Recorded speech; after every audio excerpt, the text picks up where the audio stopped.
వందనాలు చెప్పుకుందాం. అందరూ దేవునికి స్తోత్రాలు. పరిశుద్ధ గ్రంథంలో నుండి గుప్తంగా ఒక పావుగంటల వాక్యాన్ని మనం ధ్యానం చేసుకుందాం. మార్కు సువార్త 9వ అధ్యాయము 1-2 వచనాలు చదువుకుందాం. గుప్తంగా మనం వాక్యాన్ని చదువుకొని మనం దేవుని యొక్క బల్లారథంలోనికి మనం వెళ్ళిపోదాం.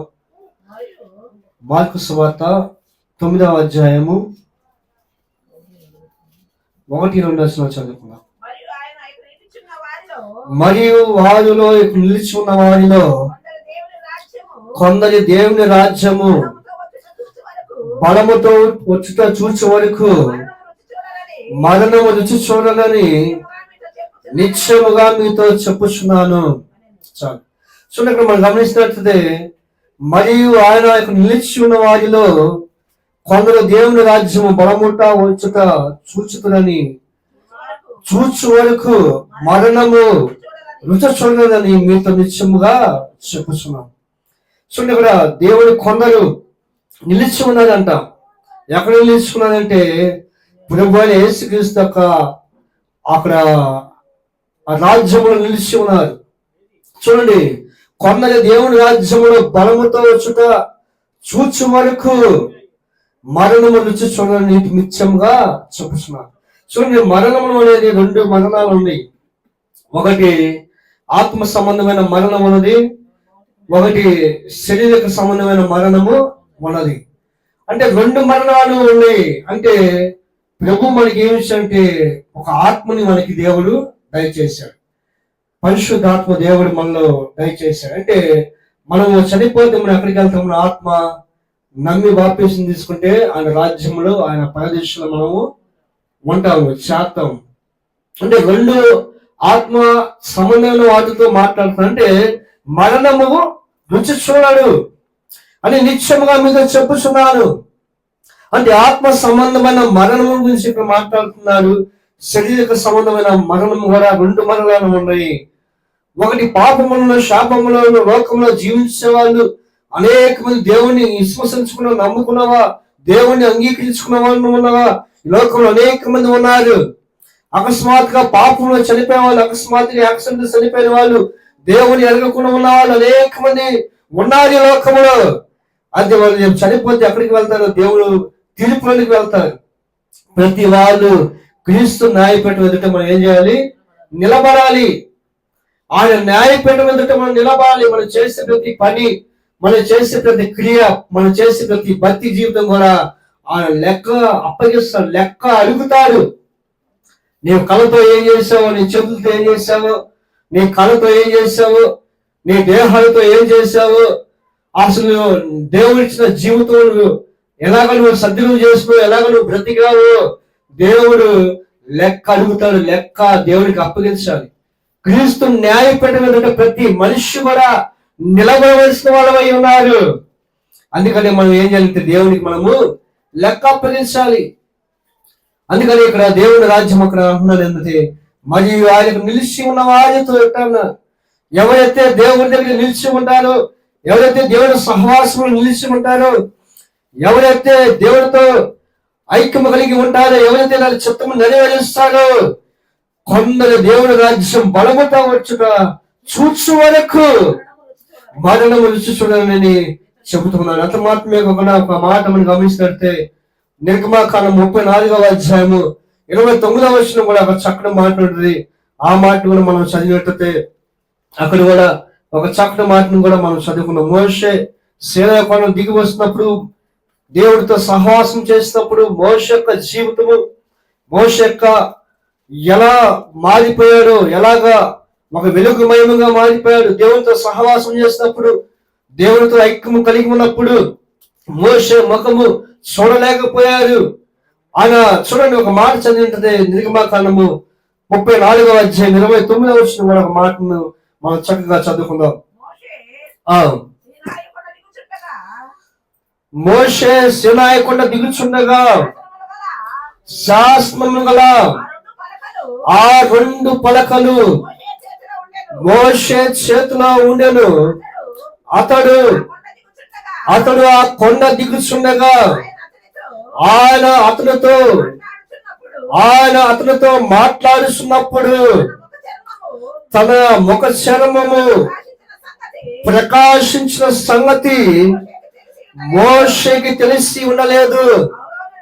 అహరోనును ఇశ్రాయేలులందరూ మోషేని చూచినప్పుడు అతని ముఖ చర్మము ప్రకాశించును కనుక వారు అతన్ని సమీపింప వెలచేది.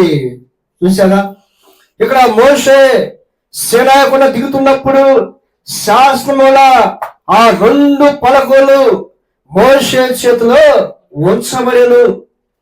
చూడండి, ఇక్కడ మోషే ఇక్కడ పైకి కొండెక్కాడు. కొండెక్కినప్పుడు శాసనముల ఆ రాతి పలకలు తీసుకోవడం కోసము 40 ఆ మోషే ఆ కొండపైన ప్రార్థన చేశాడు. ఎన్ని సంవత్సరాలు? ఆ శాసనముల రాతి పలకలు తీసుకోవడం, పరిశుద్ధమైన పలకలు తీసుకోవడం కోసము దేవుడితో సహవాసము చేశాడు. దేవుడితో ఐక్యము కలిగి ఉన్నాడు. దేవుడితో ఆ మనసు కలిగి ఉన్నాడు. మనసు కలిగి ఉన్నప్పుడు ఏమైందంటే అతని ముఖం ఏమైందంటే అతని ముఖము ప్రకాశించింది. అతను ఎవరు చూడలేకపోయారు. ఇశ్రాయేలులో ఎవరు నా ముఖమును చూడలేకపోయారు. అంత ప్రకాశమైన ముఖము చూసినప్పుడు ఇశ్రాయేలు వాళ్ళు ఆశ్చర్యపడిపోయారు. చాలా మంది అందంగా ఉండడానికి చాలా మంది ఎన్నెన్నో రకరకాల వాడుతూ ఉంటారు. అనేకమైన అందంగానే ఉండాలి, అందంగా కనపడాలని కొన్ని పేస్ట్లని అవి మనం వాడుతూ ఉంటారు. ఒక రహస్యం చెప్పకుండా మన ప్రార్థనలో ఉంటే కనుక మన ముఖం ఎలా ఉంటుందంటే ప్రకాశించింది, సౌందర్యంగా ఉంటుంది. మన ముఖం ప్రకాశమైన ముఖం, తేజస్సుమైన ముఖం ఉంటుంది. ఒకసారి ప్రార్థనలో ఉండి చూడండి, ప్రార్థనలోను వాక్యంలోనూ ఉంటే కనుక ఆ ముఖం ఎలా ఉంటుందంటే తేజస్సుమైన ముఖంగా ఉంటుంది. దేవుని సంబంధం కలిగి, దేవుని ఐక్యం కలిగి, దేవునితో సహవాసం కలిగి ఉన్నప్పుడు ఆయన ముఖం ఎలా ఉంటుందంటే మన ముఖము ప్రకాశించింది. ఎలా ఉంటుంది? ప్రకాశమైన ముఖము, తేజస్సుమైన ముఖము చూసినప్పుడు చాలా అందంగా ఉంటుంది ఆ ముఖం.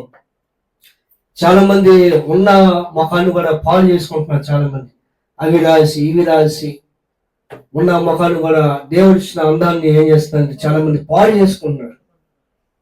మనకున్న ముఖాన్ని మనం ఏం చేసుకోవాలి? కాపాడుకోవాలి. మనకున్న శరీరాన్ని, మనకి ఇచ్చిన యొక్క అందాన్ని దేవుడు నీకు ఎలా ఉండాలో, ఎలా రూపంగా ఉండాలో దేవుడికి తెలుసు. రూపంగా ఉండాలి, ఎలాగ ఉండాలి, ఎలాగ ఉంటే బాగుంటుంది దేవుడికి ముందుగా ఆయన రూపంలో మనం మార్చి ఆయన మనకి చక్కగా మాకు రూపాన్ని ఇచ్చాడు. ఆ రూపాన్ని ఏం చేయాలంటే మనము కాపాడుకోవాలి.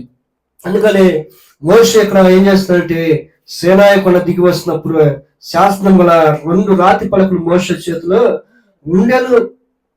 అతను కొండ దిగి వస్తున్నప్పుడు ఆయన మాట్లాడుచుండగా ఎప్పుడైతే ప్రభు మాట్లాడుచున్నారో తన ముఖము ప్రకాశించిన సంగతి మోషేకి తెలుసుకోలేదు. అసలు నీ ముఖం ఎలా ఉందని కూడా ఎదుటి వాళ్ళు చెప్పేంత వరకు మోషేకి తెలియలేదు. మన ముఖం చూసుకోవాలంటే, అర్థంలో చూసుకోవాలంటే మన ముఖం కనపడింది. నా ముఖం నేను చూడగలుగుతానా? నా ముఖం నేను చూడలేను. నా ముఖం చూడాలంటే అర్థంలోకి వెళ్ళి చూసుకోవాలి. నా ముఖం కనపడాలంటే మీకు కనపడింది, మీ ముఖం నాకు కనపడింది.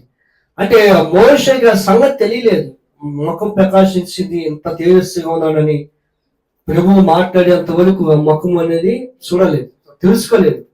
అందుకని అక్కడ చూడండి 30 వచనం మనం గమనిస్తుంటే అక్కడ మాట చదువుకున్నాం. 30వ అధ్యాయము హోరేబు ఇశ్రాయేలు నుండి మోషే చూడండి మాట చదవండి. 30వ అధ్యాయము 34-30 వచనం. 34-30 వచనం చదువుకున్నాం మాట. అహరోను ఇశ్రాయేలులందరూ చూడండి మోషేని చూచినప్పుడు అతని ముఖ చర్మము ప్రకాశించిన కనుక వారు అతన్ని సమీపించ వెలచిరి. చూసారా, అహరోను ఇశ్రాయేలును అతను మోషే ముఖము చూసినప్పుడు అతను ప్రకాశించినట్లుగా, అతడు సమీపంగా ఉన్నట్లుగా ఎరసినట్టుగా మనం చూస్తున్నాం. అంత మాత్రమే కాకుండా మనం గమనించినట్లయితే చూడండి, దానియేలు గ్రంథము 12వ అధ్యాయము 3వ వచనం మనం గమనించినట్లయితే అక్కడ ఒక మాట ఉంటుంది, బుద్ధిమంతులైతే ఆకాశ మండలము పోలిన వారై ప్రకాశించెదరు అని ఒక మాట ఉంటుంది. ఆ మాటను మనం చదువుకుందాం. ఒక మాటను చదువుకుందాం. దానియేలు గ్రంథము 12వ అధ్యాయము 3వ వచనం ఒక మాటను మనం చదువుకుందాం.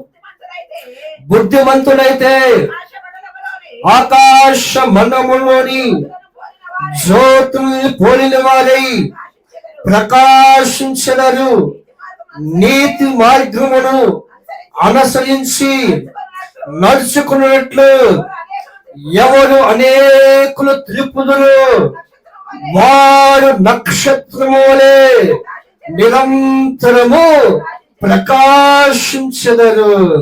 చూసారా, బుద్ధిమంతులైతే ఆకాశ మండలమును జ్యోతిని పోలిన వారై యుండురు, ప్రకాశించెదరు. బుద్ధిమంతులు, దేవుని ఎరిగిన వాళ్ళు, దేవుని యొక్క రక్తంలో కడగబడిన వాళ్ళు, బుద్ధి కలిగిన వాళ్ళు ఎలా ఉంటారంటే ఆకాశం జ్యోతిని పోలిన వారిగా ఉంటారు. వాళ్ళు వెలిగించమంటమే కాకుండా ఇతరులు కూడా వెలిగించే వారిగా ఉంటారు. వాళ్ళు హృదయాలు మార్చుకోవడమే కాకుండా ఇతరుల హృదయాలు కూడా మార్చే వారిగా ఉంటారు. వాళ్ళు దేవుళ్ళు ఆనందించడమే కాకుండా ఇతరులను ఆనందింపజేసే వారిగా ఉంటారు. అందుకని బుద్ధివంతులైతే వాళ్ళు జ్యోతుల్ని పోలిన వారిగా ఉంటారు. వాళ్ళు వెలుగుతారు, ప్రకాశిస్తారు, వాళ్ళు తేజస్సులుగా ఉంటారు, వాళ్ళు వెలుగుమయముగా ఉంటారు. ఎప్పుడంటే జ్యోతులు బుద్ధివంతులుగా మనం ఉండాలి. మత్తయి సువార్త 25వ అధ్యాయం అందరూ తెలుసు కదా, 10 మంది కన్యకల గురించి మనకు తెలుసు అందరికీ. బుద్ధివంతులు వాళ్ళు 5 బుద్ధి కలిగిన వాళ్ళు, 5 బుద్ధి లేని వాళ్ళు. వాళ్ళు ఒకే స్థలంలో ఉన్నారు, ఒకే యొక్క సందర్భంలో ఉన్నారు. వాళ్ళు బ్యూటీలు తీసుకున్నారు, వీళ్ళు బ్యూటీలు తీసుకున్నారు. పెళ్లి కుమారు కొద్దిగా ఆలస్యం చేయగలిగిన రాత్రి వాళ్ళు కులికి నిద్రించారు. నిద్రిస్తున్నప్పుడు అకస్మాత్తుగా పెళ్లి కుమారుడు వస్తున్నాడు, ఇదిగో మీరు మేలుకొని అన్నప్పుడు వాళ్ళు 10 మంది పడుకున్నారు, 10 మంది లేచారు. 5 నూనె లేదు, 5 నూనె లేదు, 5 నూనె ఉంది అంటే వాళ్ళు సిద్ధపరచుకోలేదు. నూనె ఉందా లేదో వాళ్ళు చూసుకోలేదు. 5 ఎత్తపడ్డారు, 5 విడవబడ్డారు. అంటే సిద్ధపాటు మనం కలిగి ఉండాలి. ఏ పని చేసినా సిద్ధపాటు మనకు ఉండాలి. ఒక ఊరు ప్రయాణం వెళ్ళాలన్న సిద్ధపాటు ఉండాలి, ఏదైనా ఒక పని చేయాలన్న సిద్ధపాటు ఉండాలి. అప్పుడప్పుడు అడావుడిగా మనం చేసుకోవడం కాదు, కానీ సిద్ధపాటు మనం కలిగి ఉండాలి. సిద్ధపాటు లేకపోతే దేవుడు ఎప్పుడు వస్తాడో ఏ టైంలో వస్తాడో తెలియదు. కాబట్టి మనం సిద్ధపాటు కలిగి మనం ఉన్నప్పుడే ఆయన రాజ్యంలో మనం ఎత్తబడే వారిగా ఉంటాం. అందుకనే బుద్ధిమంతులు అనే మనం ఏం చేయాలంటే మనము ప్రకాశించేవారిగా రాజ్యంలో ఎత్తబడే గుంపులో ఉండాలి, కానీ విడవబడే గుంపులో మనము ఉండకూడదు. ప్రాణాలు వచ్చాయా, మాకు తలుపు తెలిపోయా, మాకు తెలుగు అన్నప్పుడు ఇదిగో నేను మిమ్మల్ని ఎడగలని ఆయన తలుపు వేసేశాడు. నేను మిమ్మల్ని ఎడగలని తలుపు వేశాడు. వాళ్ళు వెళ్ళిపోయారు, 5 వెలగబడ్డ 5 ఎత్తపడ్డారు. అంటే చూడండి, మనం ఏం చేయాలంటే బుద్ధివంతులమై ఏ సమయంలో వస్తాయి కాబట్టి తెలియదు. కాబట్టి మనము బుద్ధివంతులుగా మనం ఉండేవారిగా సిద్ధపాటు కలిగి మనం జీవించేవారిగా ఉండాలి. అంత మాత్రమే కాకుండా చూడండి, మలాకీ గ్రంథము 4వ అధ్యాయం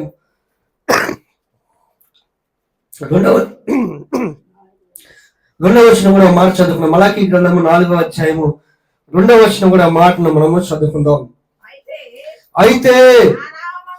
అయితే నా నామమందు భయభక్తులు గలవారు మీకు నీటి సూర్యుడు ఉదయించును, ఆయన రెక్కలు ఆరోగ్యము కలగచేయును గనుక మీరు బయలుదేరి కొవ్విన దూడల గంతులు వేయినట్లు గంతులు వేదురు. చూసాను. అయితే నా నామమందు భయభక్తులు గలవారు మీకు నీటి సూర్యుడు ఉదయించును.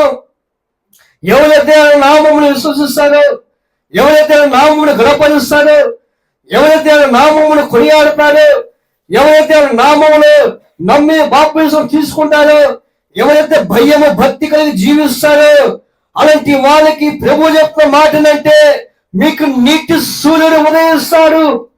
నీటి సూర్యుడు ప్రభు మీ హృదయాల్లో ఉదయిస్తాడు. ఎప్పుడనంటే ఆయన నామమందు భయభక్తులు గల మీకు నీటి సూర్యుడు ఉదయిస్తాడు. భయము భక్తి మనం జీవించేలా ఉండాలి. యేసేపు మనం చూస్తున్నట్టే, యేసేపు ఆ యొక్క స్త్రీ ఇదిగో పాపం చేస్తా రానప్పుడు అక్కడ జనాలు లేదు, మనుషులు ఎవరు లేదు, వాళ్ళిద్దరే ఉన్నారు. అయితే యేసేపు ఏం చేసినట్టే, భయము కలిగి భక్తి కలిగి దేవుడు ఉన్నాడు నన్ను చూస్తున్నాడన్న ఆ నమ్మకం వచ్చి ఆమె బలవంతం చేసినప్పుడు కూడా ఆయన వస్త్రం ఓడబిక్క పరిగెత్తాడంట. చేశాడు. ఆయన బలవంతం చేసినప్పుడు ఆయన పాపం విడిచి పారిపోయాడు. అందుకని యేసేపు ప్రధాన అనేకమైన గొప్పగా యేసేపుని చేశాడు, హెచ్చించాడు. యేసేపుని గొప్పగా హెచ్చించాడు.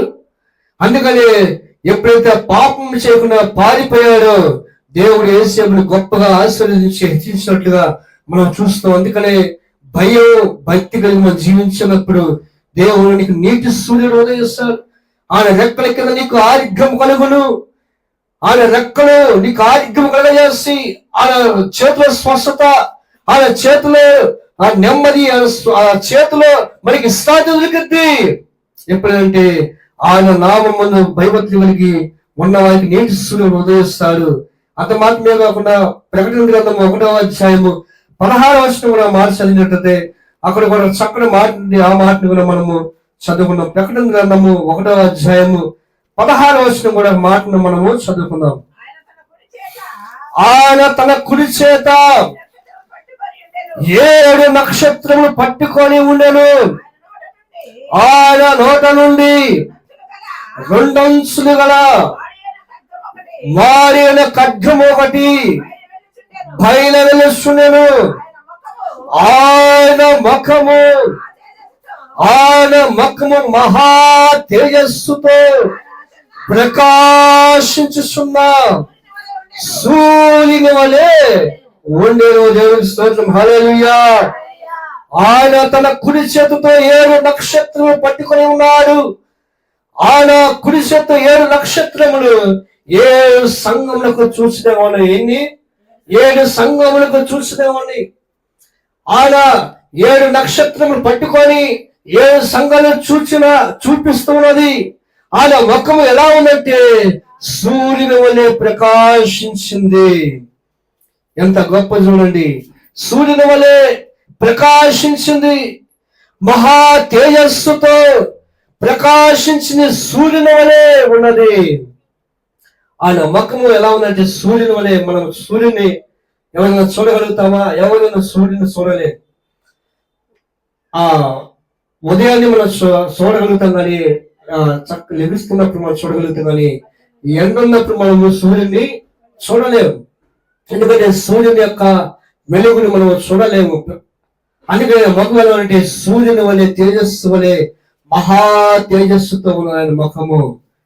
మోషే ఒకసారి అడుగుతా, ప్రభా నీ ముఖాన్ని చూపించి ప్రభా, అయ్యా నీ ముఖాన్ని చూపించంటే ప్రభు అప్పుడు ఒక మాట ఏమంటే చూసిన వాడు మొక్కలు చూసి బ్రతికిన వాడు ఎవరు కూడా లేడు. అయితే నేను వెళ్తూ ఉన్నప్పుడు నా ఎలక భాగము నువ్వు చూస్తావు కానీ నా ముఖము నువ్వు చూడలేవన్నా. బండ సందులు నిలబడి నేను వెళుతున్నప్పుడు నా యొక్క వెనక వాడి ఈపును చూస్తావని ముఖము నువ్వు చూడలేవని మోషతో చెప్పేట్టుగా మనం చూస్తాం. అంటే ముఖం ఎలా ఉంటుందంటే సూర్యుని వల్లే ప్రకాశించేదిగా ఉంటది.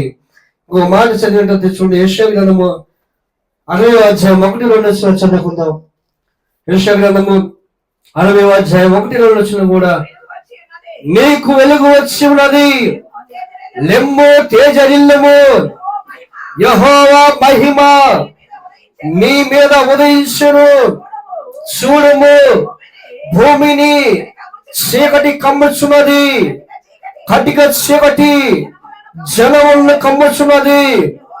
యెహోవా నీ మీద ఉదయించుచున్నాడు, ఆయన మహిమ నీ మీద కనపరుస్తున్నది.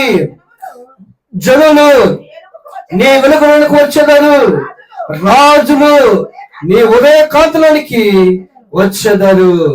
చూసారా? లెమ్ము, నీకు వెలుగు వచ్చి ఉన్నది, తేజరిల్లము, యెహోవా మహిమ నీ మీద ఉదయించుచున్నది. లెగవాలి, మనం లేచే స్థితిలో మనం ఉండాలి. లెగవాలి. నువ్వు ఏ పరిస్థితుల్లో నీవు ఉన్నావో, ఏ స్థితిగతుల్లో నీవు ఉన్నావో, ఏ పాపములోను, ఏ శాపములోను, ఏ దుఃఖములో నీవు ఉన్నావో, లెగవాలి. నీకు లెమ్ము, నీకు వెలుగు వచ్చి ఉన్నది, తేజరిల్లము. మనం లెగిసినప్పుడు, దేవుని ఎదుకు మనం వచ్చినప్పుడే యెహోవా నీ మీద ఉదయిస్తాడు. ఆయన ఉదయ కాంతిలోకి నీవు వచ్చినప్పుడు, ఆయన ప్రకాశమైన వెలుగులోకి నీవు వచ్చినప్పుడు, ఆయన వెలుగులో నువ్వు నడిచే వారుగా నీవు ఉంటావు. అందుకని జనులు నీ మహిమను, ఈ జనులు నీ వెలుగులోనికి వచ్చేవారు, రాజు నీ ఉదయ కాంతిలోనికి వచ్చేవారు. జనులు ఎవరు అవసరం అంటే ఆయన వెలుగులోనికి వస్తారు జనులు. అందుకని నేను వెలుగై ఉన్నాను కాబట్టి మీరు యోహాను సువార్తలో మాట ఉంటుంది చూడండి, 8వ అధ్యాయం 12వ వచనం మాట చక్కని మాట ఉంటుంది. ఆ మాట చదవండి. ఆ మాట చక్కని మాట ఉంటుంది. ఆ మాట యోహాను సువార్త 8వ అధ్యాయము 12వ వచనం ఒక మాట చదువుతుంది. అక్కడ కూడా మాట చదువు. ఎవరో వెలుగై ఉన్నాడో ప్రభువు చెప్తున్న మాట చదవనా. మరలా యేసు నేను లోకములకు వెలుగును. చూడండి, నన్ను వెంబడించువాడు చీకటిలో నడవక జీవపు వెలుగు కలిగి ఉండునని ఆయనతో చెప్పాను. చూసారా? వారితో చెప్పాను. యేసు అన్న మాటను మరలా నేను యేసునే లోకములకు వెలుగై ఉన్నాను, నన్ను వెంబడించువాడు చీకటిలో నడవక జీవపు వెలుగు కలిగి ఉండనని వారితో చెప్పాను. ఎంత గొప్పదో చూడండి. దేవుడు ఎవరంటే లోకానికి వెలుగై ఉన్నాడు. వెలుగంటే ఏదో ఈ దీపాలు, ఈ లైట్లు అవి కాదు. వెలుగంటే నిజమైన వెలుగు ప్రభు యేసుక్రీస్తు. అంటే ఎంతమంది అయితే చీకటిలో బ్రతుకుతున్నారో, పాపంలో ఉంటున్నారో, వాళ్ళందరికీ దేవుడు వెలుగుగా ఉన్నాడు, వెలిగించిన వాడు ఉంటాడు. దేవుడు నిన్ను వెలిగించిన వాడు, దేవుడు నీ స్థితిగతులు మార్చగలిగిన వాడు, నీ పరిస్థితులు మార్చగలిగిన వాడు. అందుకని ఆయన్ని వెంబడించేవారు చీకటిలో నడిచేవారుగా ఉండరు, జీవపు వెలుగు కలిగి ఉంటారని దేవుని వాక్యం ఇక్కడ స్పష్టంగా మనం తెలియజేస్తున్నాం. అంత మాత్రమే కాకుండా మనము గమనించినట్లయితే గలతీయులకు రాసిన పత్రిక 4వ అధ్యాయం 12వ వచనం మాట చదువుకున్నాం. గలతీయులకు రాసిన పత్రిక 4వ అధ్యాయము 19వ వచనం కూడా మాటను మనము చదువుకుందాం. మాట చదువుకొని ముందుకు సాగిపోదాం. ఒక 10 నిమిషాలు ముగిస్తాను. గలతీయులకు రాసిన పత్రిక 4వ అధ్యాయము 19వ వచనం. నా పిల్లలారా, క్రీస్తు స్వరూపము మీ యందు ఏర్పడే వరకు మీ విషయమై మరలా నాకు ప్రసవ వేదన కలుగుతున్నది. చూసారా? నా పిల్లలారా, క్రీస్తు రూపం మీ యందు ఏర్పడే వరకు మీ విషయమై నాకు మరలా ప్రసవ వేదన కలుగుతున్నది. ఏంటంట? క్రీస్తు రూపము, క్రీస్తు స్వరూపం మనలో ఏర్పడాలి. క్రీస్తు రూపంలోకి మనం మార్చబడాలి. క్రీస్తు పోలికలను మనం మార్చబడాలి. క్రీస్తు యొక్క మాదిరిగా మనం మార్చబడాలి. మరలా క్రీస్తు రూపం మీలో ఏర్పడే వరకు, ఆయన రూపం మీలో వచ్చేంత వరకు నాకేం కలుగుతుంటే ప్రసన్న వేదన కలుగుతున్నది. ఒక తల్లి ఒక బిడ్డను కనాలని ఎలాగైతే ప్రసన్న వేదన పడిద్దో, ఎంత బాధపడిద్దో, ఎంత విలపిస్తుందో, ఎంత కష్టపడిద్దో, అలాగా నాకు ప్రసన్న వేదన కలుగుతున్నది. క్రీస్తు పోలికలోకి మీరు మార్చబడాలి. క్రీస్తు స్వారూపంలోకి మీరు మార్చబడాలి. క్రీస్తు మాదిరిగా మీరు మార్చబడాలి. ఒక స్త్రీ ఎలాగైతే ప్రసన్న వేదన కలుగుతున్నదో అలాగా నాకు వేదన కలుగుతుంది, బాధ కలుగుతుందని ఇక్కడ అపోస్తలుడైన పౌలుకి మనం తెలియజేస్తున్న మాట. కాబట్టి మనము క్రీస్తు స్వారూపంలో మనం మార్చబడే వారికి మనం ఉండాలి. అది మాత్రమే కాకుండా చూడండి, మత్తయి సువార్త 4వ అధ్యాయము 12వ వచనం కూడా ఒక మాట చదివినట్టు అక్కడ కూడా చక్కటి మాట ఉంటుంది. ఆ మాటను కూడా మనము చదువుకుందాం. మత్తయి సువార్త 4వ అధ్యాయము 12వ వచనం మాట చదువుకుందాం. యోహాను శనపెట్టబడినని యేసు విని గలిలయలో తిరిగి వెళ్ళి నజరేతు విడిచి నప్తాలీను దేశ ప్రాంతములను సముద్రము తీరములన్నలి కపెర్నహూములోనికి వచ్చి కాపురముండెను.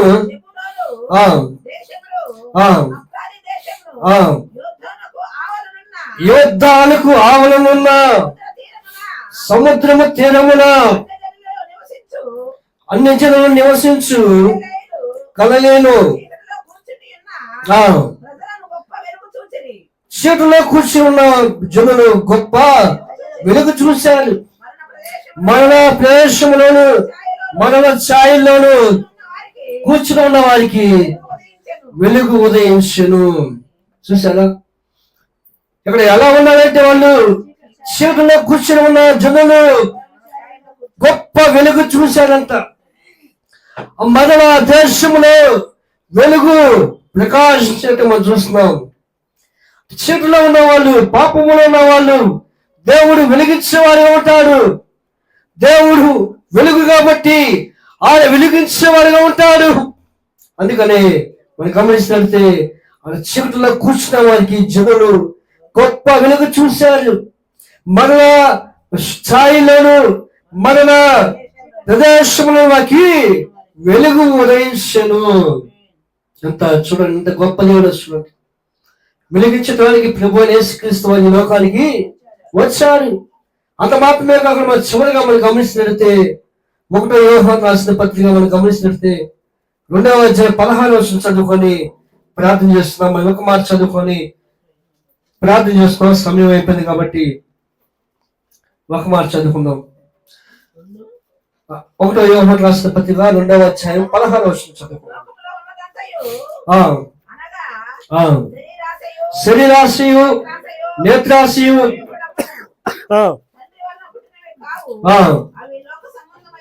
అవి లోక సంబంధమైనవి, లోకమును దాని ఆశ గతించి ఉన్నది. దేవుడి చిత్తము జరిగించేవాడు నిరంతరము నిలుచును. ఏంటంట? దేవుడి చిత్తం జరిగించేవాడు నిరంతరము నిలుచును. వారికి మరణం ఉండదు, దుఃఖం ఉండదు, వేదన ఉండదు, బాధ ఉండదు. నిరంతరము ఆయనతో కూడా నిలిచేవారిగా ఉంటారు. ఆయన చిత్తమును జరిగించేవాడు, చిత్త ప్రకారంగా జరిగించేవాడు నిరంతరము నిలుస్తారు. కాబట్టి ప్రియమైన దేవుని బిడ్డలారా, దేవుడు లోకానికి వెలుగై ఉన్నాడు. ఆయన గమనించి మన చిన్న ఉన్నాడు, ఒక జీవపు వెలుగు కలిగి ఉంటాడని దేవుని వాక్యం సెలవిస్తుంది. ఈ వాక్యం ద్వారా దేవుడు మనతో మాట్లాడేవాడిని మన జీవితాలు మనం పరిశోధించుకుంటూ ప్రార్థన చేస్తున్నాం. ఉదయకాల సమయం ముందు ప్రార్థన చేస్తున్నాం. కొంత సమయాన్ని దేవుడు గొప్ప వెలుగుగా ఈ లోకానికి వచ్చి నిన్ను వెలిగించాలని, చీకటిలో ఉన్న వాళ్ళని వెలిగించాలని దేవుడు లోకానికి వచ్చి ఉన్నారు. దేవుడు ఆయన మోషే ముఖము ప్రకాశించింది. ఆ రాతి పలకలు తీసుకోవడం కోసం సీనాయి కొండ దిగి వస్తున్నప్పుడు మోషే ముఖము ప్రకాశించింది, తేజస్సు ప్రకాశించింది. ఆయన ముఖము కూడా, యేసు ప్రభువు ముఖం కూడా ప్రకాశించి సూర్యుల వలె ఉన్నది. నీవు వెలుగులోనికి వస్తున్నప్పుడు నీ ముఖం ప్రకాశిస్తుంది. ఇతరులకి వెలిగించేవారుగానే ఉంటావు. ఇతరులు నువ్వు అనేక మంది నీతి మార్గంలో నడిపించేవారుగానే ఉంటావు. దేవుడి వాక్యాన్ని, దేవునికి మాటలను బోధించేవారుగానే ఉంటావు. రక్షణకు నీవు అనేక మంది రక్షణలకి తెచ్చేవారిగానే ఉంటావు. ప్రార్థన చేస్తున్నావు.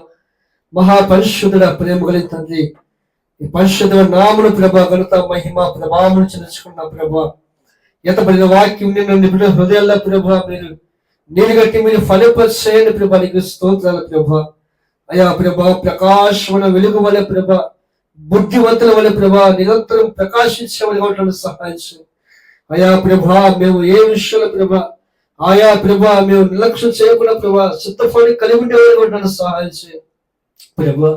అలాంటి భాగ్యం మాకు ఇవ్వమని నీకు మహిమ చెల్లించుకుంటూ యేసు క్రీస్తు నామములో అడుగుచున్నాము తండ్రి, ఆమేన్.